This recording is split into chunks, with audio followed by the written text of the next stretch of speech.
curious, have you ever been on stage, or perhaps you know someone who has, or maybe you just like confidence in general?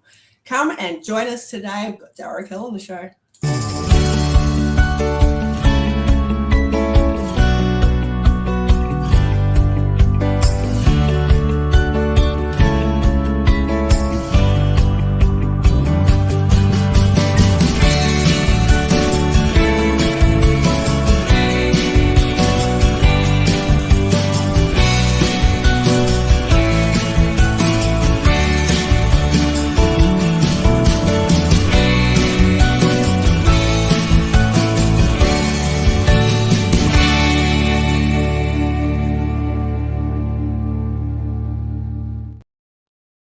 Good afternoon, good evening, good morning. Welcome to Uplifting Conversations that set your heart on fire. My name's Sarah Wade and I'm co-hosting today, possibly with or without my usual co-host Neil Thrussell, who is probably getting off a plane right about now in Mexico off for an amazing day. Meanwhile, I'm being joined today by a special guest joining us from Florida. We've got Miss Darra Raquel. Thank you for joining us. Hey, thanks for having me, Sarah. Oh, pleasure. Hey, I want to get to know you a little bit more because some viewers watching are like, who is this Darra woman? So tell us a little bit more about you. Well, I am a traveling musician in Florida. I live in an RV and I play all kinds of venues, restaurants, bars, weddings, which are my new favorite to-do item. And I've been playing music for about 3 or 4 years. I decided to drop out of grad school and quit my job so I could do this full time because it was the thing that was really bringing me passion. So it was that passion that sort of bubbled up inside of you and you literally like changed career paths. Was that a nervous decision or an empowered decision for you? I would say empowered. Nice. It was scary to whether or not it was going to work out, but it was something that I felt that was right. Yeah, and it's really important, isn't it, to follow that deep desire. Did you have people saying, no, don't do it? Or was everybody really supportive of you? Back and forth. Yeah, makes sense. Yeah.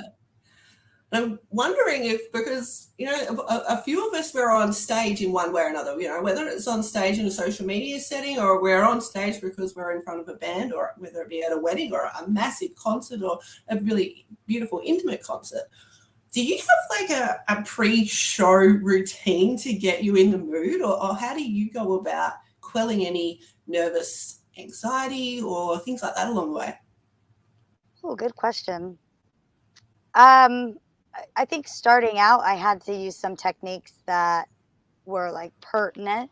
Now I don't really have to focus on it too much, but like to start out, I was like breathing. I was making sure that everything was, you know, I would get there really early so that my stage was set up exactly how I needed it to be, so that I could kind of see the crowd and associate with them a little bit, you know, to kind of get a feel and felt like I was at home, you know.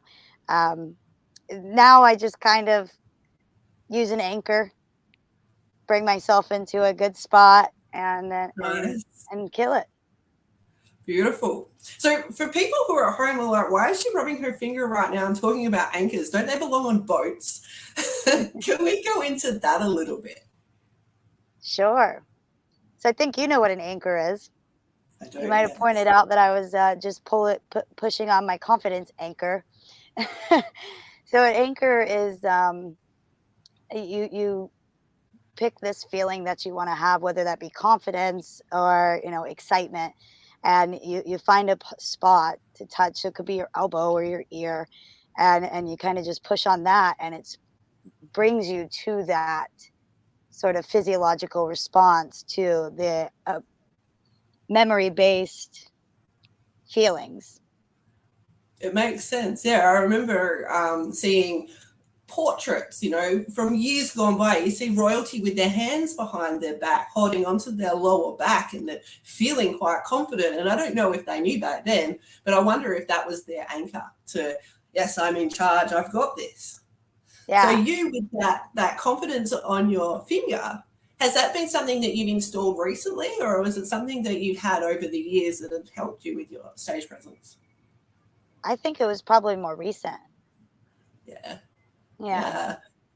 And is that At least consciously, it was recent. If I was doing that before, I didn't recognize it got as you? that.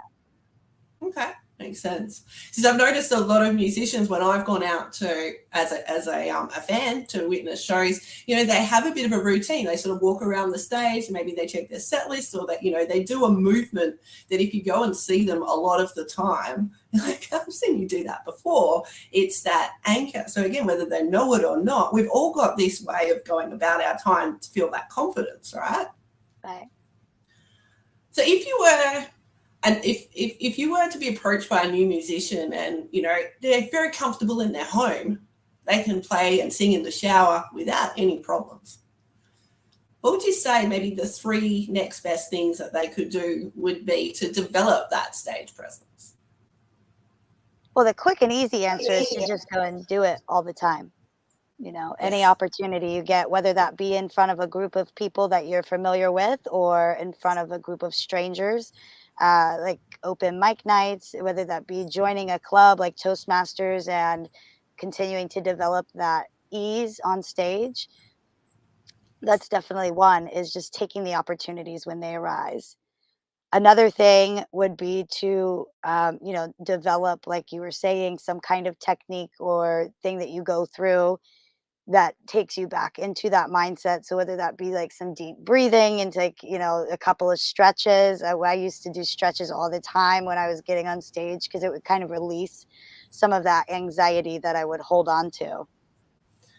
Okay, yeah, that makes sense. And I suppose when your body's holding on to that anxiety, you're not going to sing your best or play your best in whatever your musical instrument is. Would that be fair? Yeah, I would say so. Especially if you've got like all the anxiety in your shoulders or if it's in your throat. How are you going to sing if you've got, you know, your throat's like, oh, I don't think so. This is not for me right now. Yeah, okay, cool. Yeah. I know that, you know, I've gone to karaoke before, and, you know, at the start of the night I felt a bit tighter, you know, but come to the end of the night, there I am singing to my heart's content, just like I would be at home. And I'm wondering if this is something, again, you know, you mentioned before, just doing it, you know, going to those more open mic nights and doing it more regularly. How long does it take? Like if you're out every week, for you, what have you noticed in yourself or others? How long does that confidence cycle take to get to where you're at currently? So for me, I've been doing this for quite a long time. And when I started, I was doing karaoke like on the weekends or after school, and I did that for years and still did not really develop a whole lot. It wasn't something I did consistently. And I when I started getting consistent with it, it still took me a lot, like a year maybe A a year and a year. half to where like I could start moving my knees and blink regularly on stage.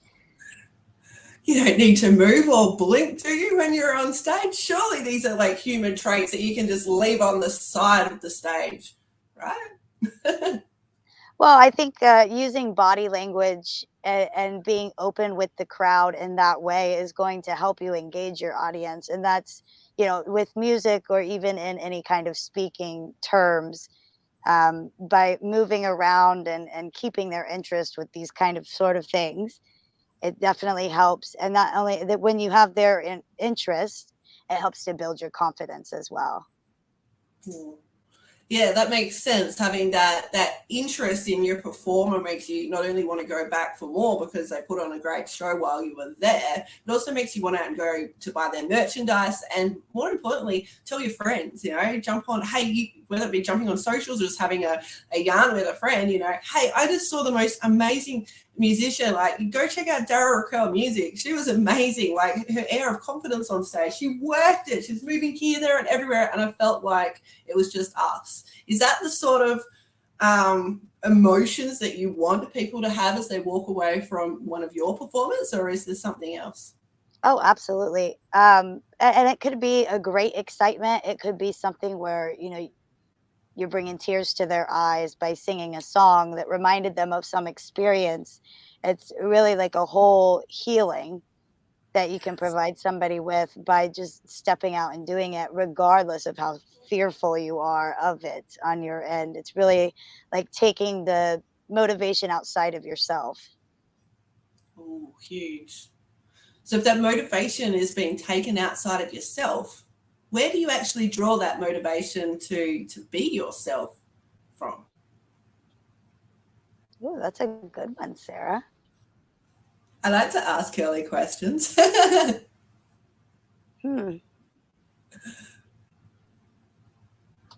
Not sure I know how to answer that one. Yeah. I know that like some of my friends, when they performed, you know, they would really draw their energy from the crowd. And if it was the kind of event where, you know, wolf whistles or just, you know, make some noise would happen and the crowd would get into it, you know, they would do the same show multiple times a day and throughout the week. And having the difference between, you know, a loud and rambunctious crowd who were really getting into it versus the kind of more stiff, quieter crowd that are watching instead of really interacting from at least the people that I've spoken to before, that's what they've said has been the huge difference. So like whilst it's coming outside of them, it's filling them up in a most beautiful way. Does that resonate with you? Yeah, absolutely. There are times, you know, and I think this happens to everybody. You could play to an empty room or have like 2 or 3 people there, but the energy that you can still pull from them, it's like a feedback loop, you know, like that's still there. It just makes it a bit more of a more intimate setting. So rather than having a large group of all this energy coming together, it's just 1 or 2 individuals, and it gets really, really personable, which is absolutely terrifying in certain situations. It may not be your mom, and it's like, okay, but it really is still external in that way, and it's just allowing yourself to be open and authentic to still connect with them. Yeah. And I can imagine as you're being open and authentic, you know, there's an air of vulnerability about that too. You know, you mentioned that music can heal people in multiple situations. So is being vulnerable part of your stage presence then, or would you say it's something else? No, I think it is. I think it absolutely is. When it comes to music, and you could talk to people who run groups for different types of people, you know, like having to share their personal story in order to give other people hope. Yes. But with music, it's kind of the same. Like to be authentic is really part of the job. Like in order to embody those songs that are really hitting home for them, you have to be in it and you have to be willing to share those emotions with them. If not, there's like this disconnect. Yeah, makes sense. So does that mean that that might be part of maybe a formula for a good song? That vulnerability? Could be, yeah. I mean, I would think it would be a good song, a good poem, a good speech. Yeah. Even a good conversation. True, yeah, to be open and vulnerable and sharing, you know, it's a back and forth sort of situation, isn't it? You can't just be one person being yes and the other person being shut down. Yeah. Who were some of your early musical influences then? Well, let me see. Probably I was raised on 90s country, so Shania Twain and LeAnn Rimes and Alan Jackson and Billy Ray Cyrus were some of my oldest ones that I can remember because that's what my grandparents listened to when I was growing up. And then as I got older, I kind of listened to obviously Britney Spears and all the pop music, and then I kind of got into harder rock like Metallica and Disturbed and those kind of things. But I've always loved Def Leppard and the Beach Boys, and I come from a little bit of everything. Sounds like it, yeah. And I think, you know, having that little bit of everything makes you sort of feel confident depending on what you want to listen to, you know, different moods. Would that be fair to say? You know, you can evoke a different feeling from listening to Metallica than you would to Billy Ray Cyrus. You know, there's a huge absolutely. difference. Yeah. Nice. Yeah, and then have you found that one of those particular groups or musicians have influenced your current style? No, currently I like to play a plethora of things. Like I do variety music, and I find that for me that works really well because I market myself as a variety musician. Mm. So I can walk into pretty much any venue and it be an eclectic crowd of people, and they will all be entertained. It'll be like, oh, you're now playing that, and then it's, oh, now you're playing, like, I opened a show with Shania Twain and then went to Enter Sandman by Metallica, and it was just probably the best received set list I ever had. So it just keeps everybody entertained at the, end of the day. Nice. Nobody Wonderful. can get bored. Doesn't sound like it. Hey guys, whether you're watching this live or in replay, on the screen right now, I've put in one of Darra's social handles, so you can go and check her out on her main Facebook or on her personal Facebook page. I'm going to say it. You know what I'm trying to say. On that page, it's personal. Hey, I did it. And get in touch. So, and she's also got, I'm going to put your email up on the screen. So if you are looking to have an amazing musician join you, whether that's just in Florida or elsewhere, I'm sure Darra will be able to help you out. Oh yeah. So have you got any gigs coming up that you you'd like to plug? I'm playing at one of my favorite venues on Friday, but it is a private event. It's at a nudist colony in Kissimmee, and it's incredible. And then I do have some shows around. I'm playing at quite a few Moose Lodges next month. Cherry Pocket Bar and Restaurant on the lake. Yeah, the usual. Nice. I love that. Nothing too major. Okay. Yeah. And I love that you're coming to us from your van. Van life is a pretty spectacular way to spend your life. And I'm curious, are you outside a lake right now? I know you were spending time in the lake and the forest recently. Are you in a regular kind of situation, or are you on the road right now? I am parked by a lake, but I'm a little bit close to home. I'm trying to install solar panels. Game changer. So, yeah. So we don't have to be plugged in, and once we get that sorted out, it'll be hitting the road, and I have no idea where I'm gonna go. Don't know where I'm gonna end up. That's part of the fun, right? Absolutely, yeah. So when you were go for it. I was going to say, when you were traveling, did you have a favorite place to stay? And if so, was it because of the people or the venue or the scenery or something else? Definitely the scenery. Whew. Tell us more about that. Well, I really love the beaches, so anywhere that I can find sand and sunshine and waves is good by me. So I really enjoy being on the coast, and that's really what I thought about when I wanted to get an RV to do this. I was like, I need to be playing at the beach more often, because the only thing that could be better than playing full time is playing at the beach full time. So those are my favorite places, but I do enjoy hanging out in the woods as well. Nice. I could absolutely see you enjoying yourself on the beach, and others coming to enjoy you as you do your thing. And whether that be at the beach or elsewhere, I imagine that you walk away with a smile at the end of it. Is there any reason that you wouldn't walk away with a smile, or do you just come off the stage like beaming, can't like break your smile? Yeah, I mean, I just continue to smile, and there have been times in the past where I've had situations where I was not happy with the performance or something went wrong. But the thing about being a performer and anybody who wants to step up on any stage is that as soon as you're in the venue, you're on stage. There's nothing else that matters. Like, as soon as you walk out in the door, even when you pull in the parking lot, like, you're on stage. So it really doesn't matter whether it's good or bad, or however you're critiquing it yourself. You're always on stage. So you get off stage with a smile, and you continue with the smile until you get home and you can cry it out. or however you decide to cope with it, but one of the things with being on stage is that mistakes happen.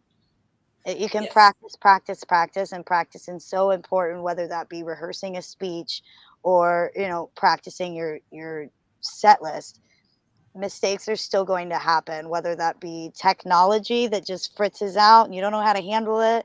There, mistakes are going to happen, and things outside of your control are going to as well. So being able to maintain a positive mindset when those things do inevitably occur is just gold for being able to continue and to get back up there and try again. Yeah, makes sense. So again, is that something that you cultivate over time? I think that's not like, that's just a part of mindset, you know. If you're somebody who is constantly in those negative thoughts, then it's something that obviously you have to work on. And we all have those moments. We all have those voices in our head that tell us we're not good enough. It's just understanding that those are not true, and getting back up on the horse. But I think that developing a positive mindset long term is definitely something that takes time, you know, to stand by and be consistently monitoring to make sure that you're maintaining a solid outlook and self-talk. Makes sense. Yeah, cool. And we've just got a question on the screen at the moment. Curious to know, again, whether you're watching this live or in replay, how's your mindset? And if you've got any questions for Darra, we are live for the next half hour or so please drop them in the comments. I'm sure she would love to field some of your questions as well.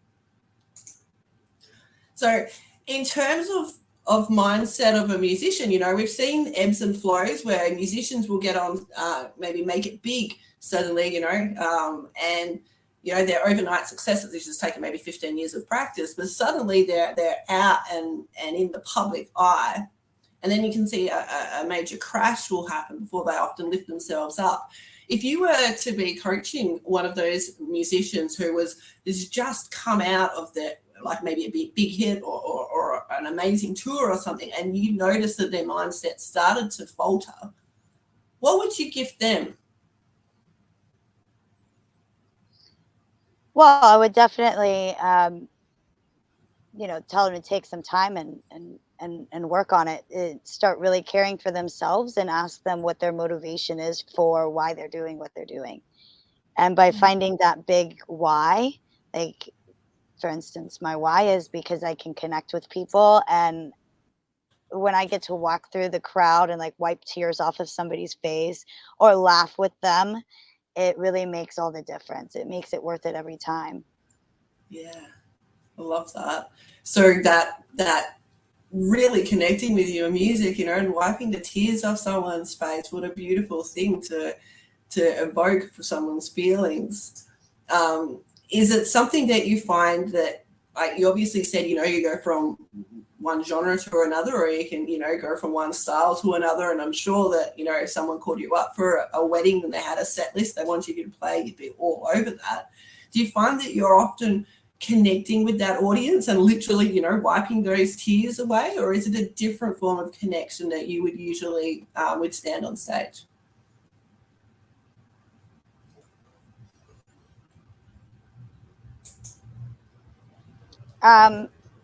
Well, there are a couple of songs in particular that always bring the tears, and it doesn't matter who it is, they just start crying.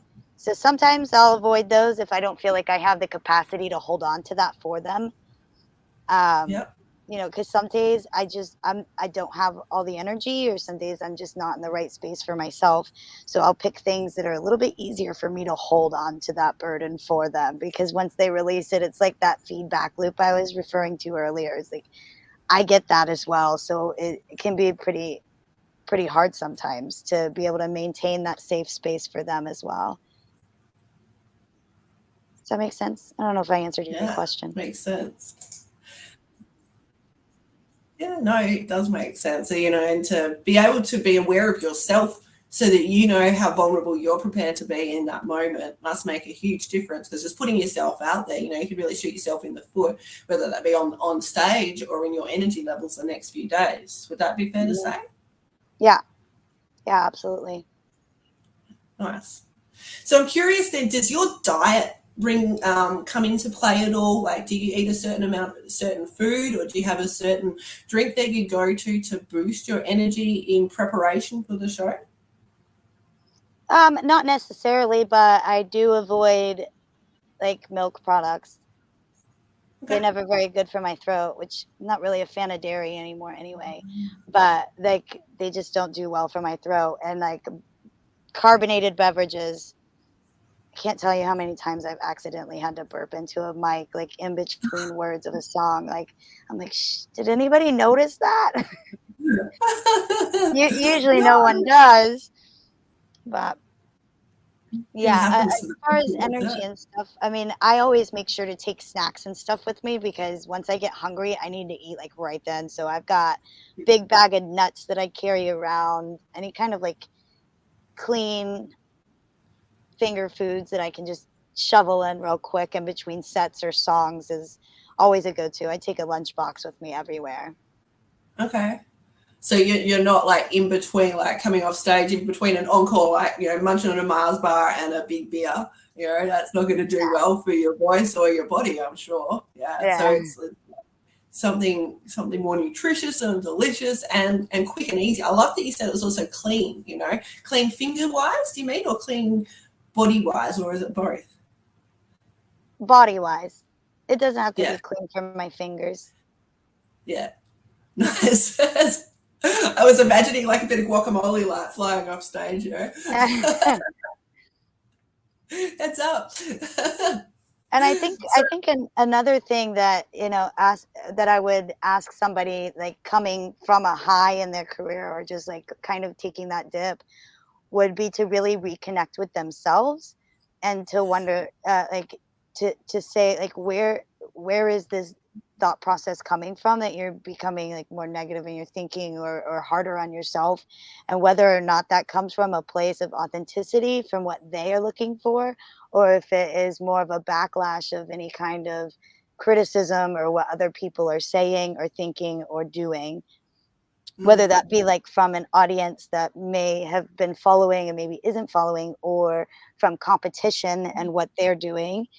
um, I would definitely have them analyze those kind of things and figure out if that's really where that's stemming from, because if so, it's not necessarily going to help them move forward or to overcome the challenges they're facing. makes sense. Yeah, and I remember I was seeing various interviews over time too, where people have said, I feel like I've sold out. That people who originally followed my music will have noticed a difference, and I certainly have in my own music. Is that a common thing to be swayed by record companies to produce, whether it be more pop music or something more radio friendly than that which feels right for the musician to play? I've heard of it quite a few times. I haven't experienced it firsthand myself, Good. so I don't really have a set answer on that other than I have heard that from people time and time again talking to musicians. Oh, I would take that opportunity, but I don't want to sell out. Um, but that, yeah, I don't know. Yeah. And it's curious, I think, what is selling out, like some people will go to work 9 to 5 and, sell themselves out to pay for their bills and, for their food and stuff like that. How is it selling yourself out by following your dreams and putting yourself out there, doing what you love? For me, it's been this constant question. Like, I've loved music since I was a little girl, and countless shows over time, and it's something that I've actually asked the musicians. Like, I've gone up, fangirling and grabbed a set list or something, and ask a question, and I find some can get this real sense of, oh, but others will get this real sense of, Yeah. it's a beautiful thing to witness and to watch, especially because you mentioned before, once you get to the venue, like pull out into the car park, you're on stage, then people are watching you and noticing how you go about your life. And again, at the other end of the set, what is something that you would recommend to other musicians, to say that they've got like a set and they've got a bit of a break before coming back out? What's something that you would recommend to them that they did with their time? I love that you asked that, and this is what I try to tell everybody: is it's you're on stage, so a lot of times I see people will go and hang out backstage. Now, of course, this depends on the size of the show you're doing. If we're talking like local shows, smaller like bars, restaurants, sort of those kind of venues, it's super important to be connecting with the audience, and it's super important that the venue owners and the people who are doing the booking see that you're taking the time and you show the audience that you care. And it just shows, you know, it shows genuineness. So I always recommend that on breaks. Obviously, you know, if you've got to have a snack, get your snack. If you're uploading the next set list because you didn't do it the night before, then take care of business. But also make sure that you spend the time and go out and say thank you, and spend the time like just getting to know them. And you know, you can't sit there and dabble too long, but just being like, hey, I saw you dancing, I'm so glad you like that song. Hey, I've seen you before, it's so nice to see you again. You wouldn't believe the difference in somebody just being acknowledged and saying, hey, I remember seeing you before. It just, they'll light up. It makes such a I know as a consumer, I've been to gigs before, and recently I went to a gig with someone I used to see in high school. Yeah, my friends and I, we'd go hang out on the weekend at an all-ages venue, and we would go see a gig, and we would have the best time dancing and singing and just being silly. And then like 20-odd years later, you know, they've had a revival. And because, you know, you listen to that song so many times, I knew all of the words. And one of the guitarist after was like, you knew the words more than me, and I remember you from this like years ago. And we had this beautiful conversation, and it was because of that connection that they had, you know, all of them getting down. And, you know, 20 years ago, it was them signing our T-shirts or CDs. And these days it's a different sort of interaction, at least it has been on my behalf. Do you always bring like some sort of merch, or what is the sort of, what is your system of sharing yourself in those times, Darra? Currently I'm just taking my business cards with me, which I know a lot of people will be like, business cards are dead, but it works for me to get, you know, I'll give one to a little girl and put my name on it, and she'll just hang it up. I met a girl last weekend, and she had got a poster from my old band. And during the show, I had handed her the microphone, was letting her sing along. At the end of the show, I made sure she got one of these posters, had all the guys in the band sign it. And that was 4.5, 5 years ago. And she just came to one of my shows this weekend with her mom. She's got the poster hanging next to her bed. Like, she thinks I'm the biggest rock star ever, because I was so real and I was so down to earth with her, you know, and I acknowledged her, and she's just like, oh my gosh, you know. I was like, yes, that's amazing. But yeah, there's quite a few different things. What's worked in the past for me really well is T-shirts. I've also done koozies. I've also done stickers and baseball caps. And those have all worked really well. I recently rebranded my music to Darra Raquel music rather than the different bands I was doing. So I'm working on getting merch ready for that. I'm just kind of finding the groove for it first. I've switched my logo like 4 different times in 8 months, and I'm like, I don't need to go get new shirts just yet. I need to make sure it's solid before I spend the money on merchandise, you know. But those are all really good for income. Getting income for it. You know, I use stickers more as like a giveaway item. Yeah, okay, nice. When people would come up and put a tip in the bucket, I'd be like, I'll take a sticker. But I do know people who sell them as well. Yeah, I think that's a lovely thing. I know some of my friends who pride themselves on coming away with the set list, you know, racing to the front of the stage and reaching out, and I got that one first. Or someone signed my shirt, or, you know, got that sticker and putting on their bumper sticker, or in their music room, and, you know, they're playing along, and, you know, they will just look at that sticker or they'll look at that piece of merch and be brought back to that time where they connected with that musician that made a huge difference in their life in one way or another. It's a beautiful thing to be able to inspire others. Yeah, kind of like an anchor. Yeah, true. Yeah. Wondering if maybe your next sticker might have a knuckle or something on it. Oh, that's a good idea. Send me one. So when it comes to inspiration, you mentioned, you know, growing up, you have a variety of different influences from people who influenced your grandparents' life. Who's your go-to musicians now? Who do you look to and go, yes? I like that question. To be honest, I really, really enjoy silence currently. I think Oh, I'm so around music all the time, but a lot of times I like to look up Ludovico Einaudi. He's a, I can't remember, Italian composer, and he writes beautiful melodies, and I just love it. So a lot of times, if I'm not actually researching music and trying to learn songs, I'm listening to something that is just very soothing, and every now and then just white noise. A guy asked me in the woods the other day, he said, "Oh, sign my journal. And what song would you listen, if you could only pick one song, what song would you listen to on repeat for like the rest of forever?" And I was like, easy. I'd pick silence. And oh, as I kind of, he's like, "Oh my God." I was like, "What? Did I say something right?" He's like, "No, I've never got that answer before." And as I continued to like develop that idea about, I was like, yeah, when you're in like with silence, I can hear my own song. So like the outside noise is just like really not mine. So when I don't have that input, it kind of allows me to extract everything that's going on internally. oh, I love that you said silence, and that was so impactful for both of you, because I imagine, if he's been asking other people too, and never having that answer, I wonder how when he walked away, where his thought pattern went. Curious. All right, I got a daggy joke for you. I'm not known for my jokes, so bear with me. What did Beethoven say to Johann Sebastian when learning to parallel park? Bark it up. Nice. I feel like bit of jokes and levity help with both people feeling, a little bit awkward, or feeling that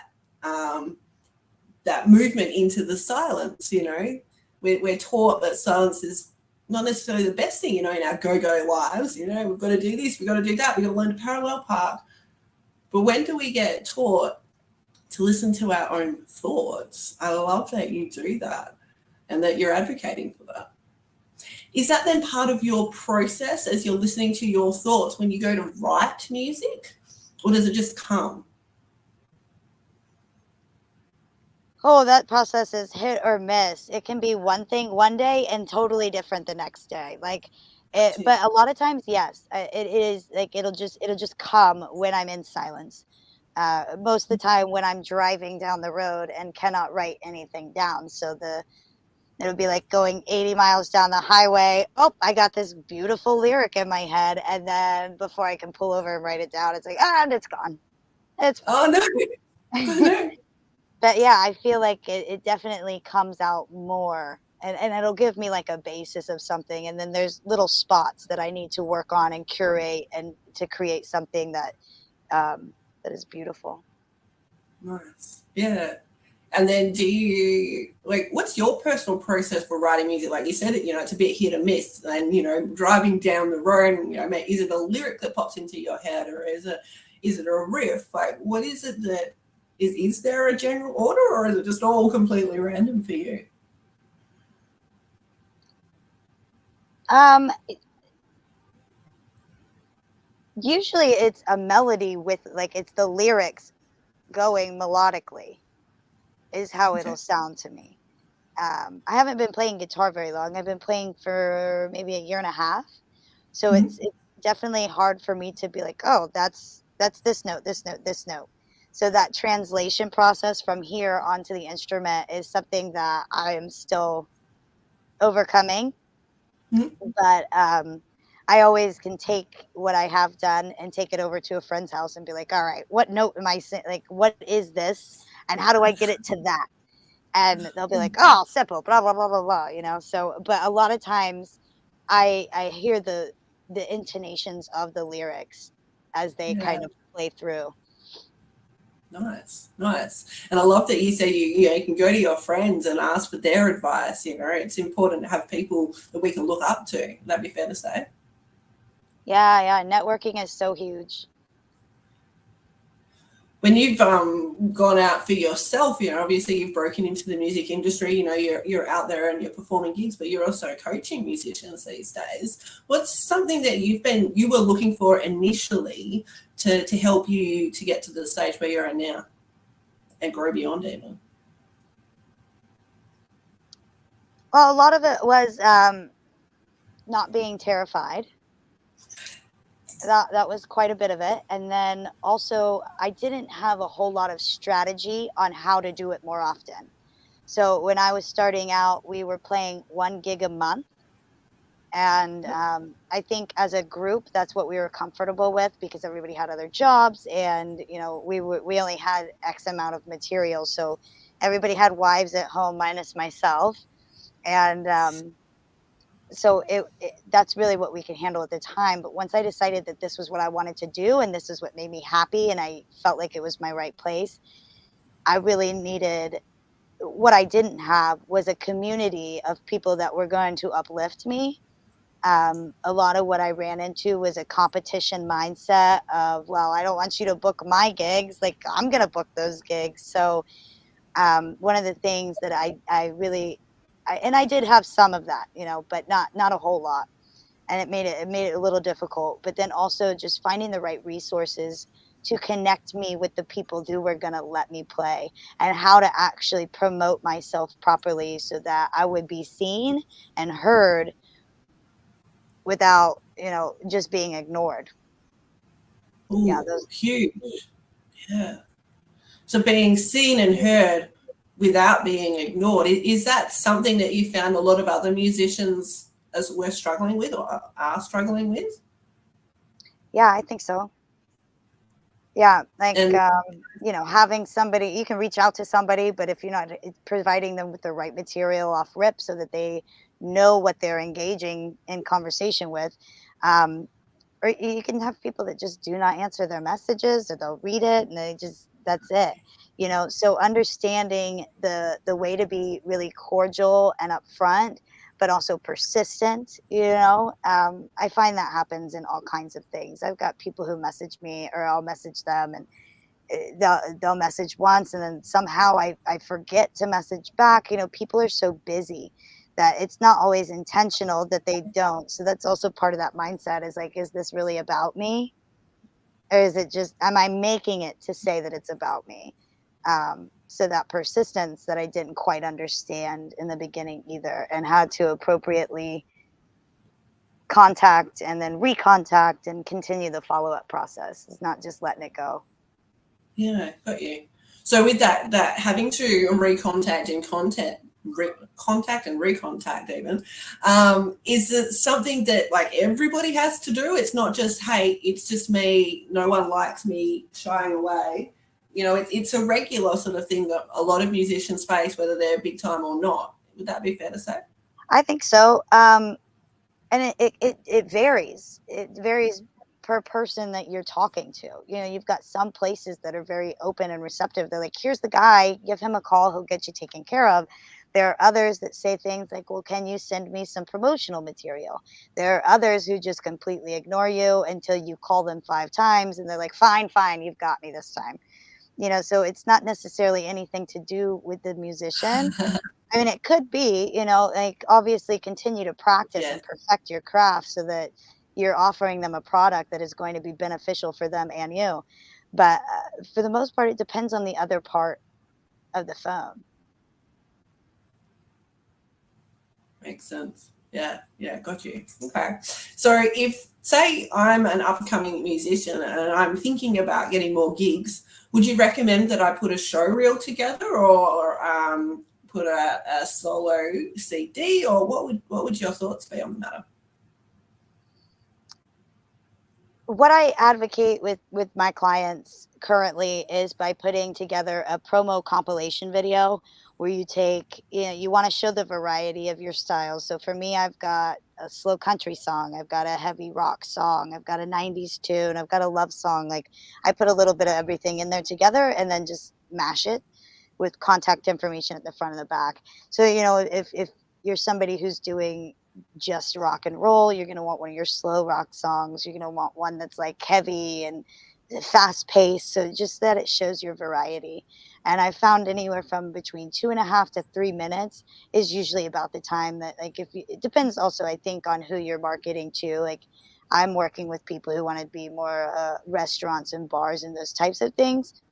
Yeah. Um, and they're busy people that you're sending this stuff to. So 2.5, 3 minutes, you're going to be lucky if they actually watch the whole thing anyway.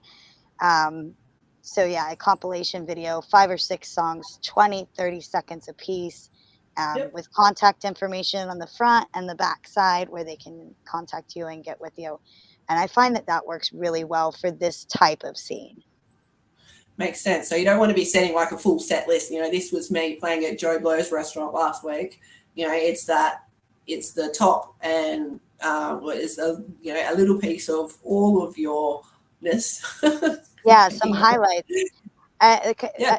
And I've worked with quite a few people who send them, like, this is my YouTube page or this is my SoundCloud, and it's got like 20, 40, 50 videos on it. And I mean, for me, if somebody sends me something like that, I'm like, well, where do I start and how is this useful for me to spend my time doing this?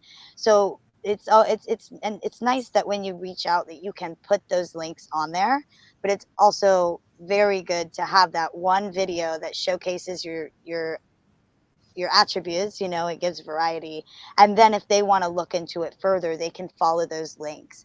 But at least you've given them a taste of what they can look forward to, and if they want to continue digging into that, then they will. If they don't, they won't. True. Yeah, absolutely. So does that mean then in your world that having a website or tech skills is really important, or can you and do you outsource things? Personally, I outsource things like video editing. It's just very easy for me to give somebody $100 and be like, all right, cool, get this done. Or, I think I paid 500 for my band video one time, but I mean, it also got me 95% booking rate. So in that way, the guy who did the video with all the moving angles and parts and things like that, like the transitions and all, I didn't have to spend hours and hours fighting with the tech. I didn't have to, do the recording myself because I'm on stage. I can't move a camera back and forth. So I definitely am a fan of outsourcing when it's available and when you can, but it's absolutely not necessary. Got you. Yeah. So potentially you could set up cameras at different angles and have friends in the crowd setting it up and doing it yourself. However, it does sound like, giving your thoughts and ideas to somebody else who's really loves that side of things, who can really put it together, is worth it. I mean, a 95% booking rate, that's pretty huge. So is then you go. I do not think I would have gotten that return rate on something that I created with my amateur video editing skills, but anywhere close. Okay, makes sense. But it's not to say it couldn't happen. So is that then something that you talk to people who come to you as a musician's coach, that you help them to do, or what do you actually tend to help people with more so at the moment? I do run them through creating it, with as far as like the layout and pointers on what kind of songs to put or where they feel comfortable doing that kind of thing. And I am working on a list of kind of like partners that will offer their services to my clients. Like, and I'm going to have one speaker come in the month of March into my group and just talk about what it takes to create a video that's memorable and engaging, and that sells, because obviously that's not my expertise. So I will walk through and guide my clients to certain platforms or software that will help them, and give them those kind of resources if they choose to do it themselves. But I also am working on creating a team of people that I can, hey, go check out this guy, or this guy does really great video work. Here's a list of vendors that you could contact if you are looking to outsource. It's kind of up to them what they can and can't afford at the time. I mean, to start out, if you're just looking something to get your foot in the door, I think, something's better than nothing. And you get 2 or 3 gigs, and then you can pay the guy to make yours more professional, Yeah, makes sense. Yeah. So then the list that you're compiling, is that purely Florida or is it US wide or? Right now, I do have a couple people from Florida. I have not really branched out. I have quite a few musicians that I'm working with not in Florida. But as far as those teams, I have not really started building that list in that direction. Got you. Okay. Yeah. Well, it's something to keep an eye out, I'm sure. I'm just going to pop your socials on the screen again. If you're watching this live or in replay and what Darra is speaking and sharing with you sounds amazing, please get in touch. She's an amazing human. We've connected a few times lately, and I'm sure we will continue to do that. Looking forward to seeing your list come to life and you sharing that. And not only that, like the benefits on from that. So someone said, hey, I got that list from you and I booked that job, I couldn't do it before. And, with your help, Darra, I got there. So thank you. It's a beautiful thing to be able to witness the growth in people, I think. And it's, as coaches, we see that all the time. And I think that's a beautiful gift that we get that I really appreciate when other coaches share, testimonials, because you're like, yeah, you helped that person. And that kindness wave is just blossoming. We're back at the beach and we're enjoying ourselves in the sand, but we're also, sharing what lights us up. Yeah. Love that. So moving forward then, what's next for you? I am currently working on my marketing campaign for being a wedding singer. That to me is just so novel than what I've done in the past. And I think that the bars and restaurants gave me great footing, and I had a lot of ups and I had some pretty big downs, but it helped me to grow that confidence in myself and my product, to be able to kind of up it a little bit. So the weddings, I did a few of them last year, and there's just such a different atmosphere. Everybody's there to celebrate. It's a big day. Like, it's something that people remember for the rest of their lives. It's a big deal. So just by the and when I did the one in December, she was just so happy. She's like, oh my God, I love this. And everybody told me I should get a DJ, but they told me I was better off for getting you. And it was just so nice. The authentic gratitude is just overflowing for an event that type. Oh, I love that. Well, all the best with all those upcoming weddings. I'm sure people are going to be like reaching out to you to book for more than one reason. If you were to think about weddings and the songs, obviously you've performed at a few, and going forward, is there a song that really screams wedding to you? Like, I went to a wedding about 2 years ago, and they had a guy playing acoustic guitar, and it was Metallica, Nothing Else Matters. And it just hit home. You looked around and the hairs on my arm are sticking up now as I think back to that moment. But literally the whole crowd, and there was like 100 of us there, and all of us had our hair sticking on it, and all of us were crying, watching our makeup and the like, guys too. And it was a beautiful thing. So is there a wedding song that you would like to play? Coming up, I'm actually doing a coffee shop wedding. It's themed by it's the Friends theme. Okay. And the one song, I'll be playing just a couple of songs that aren't part of the Friends complete soundtrack, because I wanted to make it customizable for them. And they were just like, have free play. I was like, no. We're playing the Friends soundtrack to be right on top of your theme. But they did ask me to play You're Still the One by Shania Twain. And as I said, Shania is definitely one of my earliest inspirations in music. So I'm really looking forward to that. Oh, beautiful. Well, I'm sure that it will be a touching moment for yourself and many others to witness as well. Yeah. Okay, so we are heading to the end of the show. What we usually do is talk about a little bit of inspiration that we would like to share with our audience. Is there anything that you would like to share?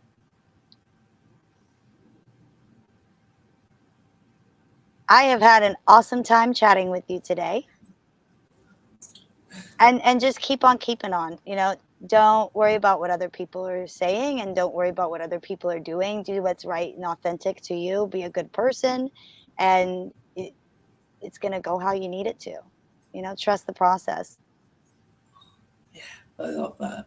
And I trust that people are getting their pens out and writing 3 words down. Trust the process. Yeah, it's really important that we do go with the flow, but also, go with a flow that's directional at times. And if you're feeling like you're a musician and you're unsure which direction to go, I wonder if there would be anyone that you could, I don't know, maybe reach out to and have a conversation that could ultimately change your trajectory of your career. I don't know. Maybe I'm talking to her now. Maybe you're looking at her on the pixels on your screen. Just postulating might be a good idea to reach out. And hey, to add to that, before you were talking about mistakes and things happen, I think what I've noticed is the more mistakes that a person makes, the more times they're trying new things and, spreading apart the ocean and just like doing it. And so if you're out there and you're just making mistake after mistake after mistake after mistake, I salute you. I congratulate you. Keep on making those mistakes. Keep driving. Keep wearing that smile. Keep reaching out and chatting to people. Journal. Do what you need to do to get what. Maybe it's a lesson. Maybe it's experience. Maybe it's it's another mistake. Yay! Celebrate your mistakes. And importantly, especially from the Uplift Show perspective, go out and have uplifting conversations that set your heart even. Your fart on fire, probably a different show. You gotta love tongue-ties. Okay, well, until we see each other next, I bid you farewell. And on behalf of the Uplift team from both myself and Mr. Neil Thrussell, we wish you all the very best, and we'll talk soon. Take care. Design the life you desire. You're worth it.